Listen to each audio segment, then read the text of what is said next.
مفتی صاحب کے YouTube channels کو سبسکرائب کیجئے اور ان کے تازہ بیانات کے ذریعے اپنی علمی، اصلاحی اور فکری آبیاری کرتے رہیں۔ کسی کی اجازت کے بغیر کسی کی چیز کا استعمال کرنا حرام ہے، حرام ہے۔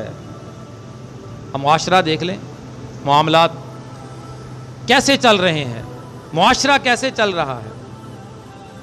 کسی کے اوپر دباؤ ڈال کے کسی سے پیسے وصول کرنا، دباؤ ڈال کے کسی سے چیز سستی کروانا، جبکہ وہ راضی نہیں ہے۔ قرآن کہتا ہے تم ایسا نہیں کر سکتے۔ یا ایھا الذین آمنوا لا تأکلوا، اے ایمان والو نہ کھاؤ اموال بینکم بالباطل، باطل طریقے سے کسی کا مال کھانے کی اجازت نہیں، الا ان تکون تجارتا عن تراض منکم، ہاں تم تجارت کے ذریعے نفع حاصل کرو، تم آپس میں رضامندی کے ذریعے تجارت کرتے ہو، چیزیں لیتے ہو تو پھر تمہارے لیے جائز ہے۔ باطل طریقے سے تم نہیں کھا سکتے، کسی کی چیز بغیر اجازت کے استعمال کرنا یہ باطل ہے، یہ باطل طریقے سے کھا رہا ہے۔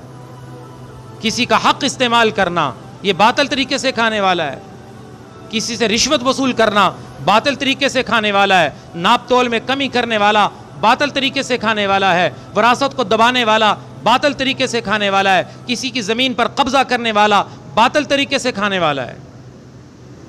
جس طرح ہم اپنی عبادات کو مضبوط رکھنے کی کوشش کرتے ہیں کہ میری عبادات، میری نماز، میری تہجد، میرا روزہ، میری تلاوت، میرا ذکر، یہ روزانہ کے معمولات ہونے چاہیے، اسی طرح روزانہ کی بنیاد پر یہ اپنے معاملات پہ بھی غور کرے، کہیں معاملات میں گڑبڑ تو نہیں ہو رہی، کہیں میرے مال میں کسی کا حق تو شامل نہیں ہو رہا، کہیں جھوٹ بول کر کسی کے ساتھ میں سودا تو نہیں کر رہا۔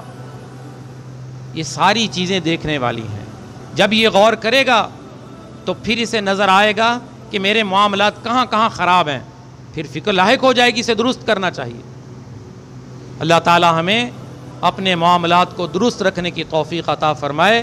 اور میں نے کہا معاملات کا دین 3 حصے ہے، 3 حصے دین، معاملات اور معاشرت ہے، اور 1 حصہ عبادات ہے، لیکن معاشرہ 1 حصے کو پکڑے ہوئے ہے اور 3 حصے کو چھوڑے ہوئے ہے۔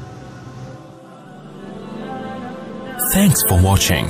Don't forget to like, comment, share